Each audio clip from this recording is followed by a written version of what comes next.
Back to सुई भाई के सारी हम वेट कर रहे थे इसके लिए सब परफॉर्म कर रहे थे मिलन जी देखिए थैंक यू सो मच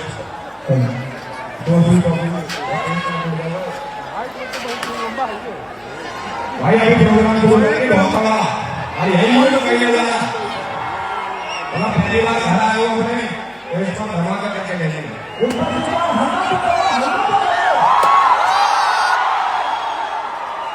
भाई कसम बता रहा हूँ मैंने प्रोग्राम करने वाली जिंदगी में इससे ज्यादा शोर में नहीं सुना भाई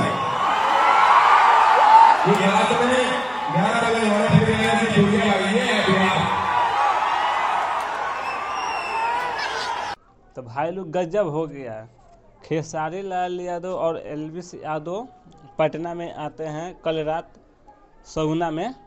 और वहाँ आते ही काफ़ी संख्या का भीड़ होता है, बहुत भीड़ होता है, और आते ही पूरा सिस्टम जाम हो जाता है। काफ़ी भीड़ होते हैं और काफ़ी लोग पसंद करते हैं, और उनको देखने के लिए 5,000 का एथी था पास, 10,000 मिलने के लिए काफ़ी संख्या में भीड़ आया था सन, और बहुत प्यार मिला एल्विस यादव और खेसारी लाल यादव के साथ में।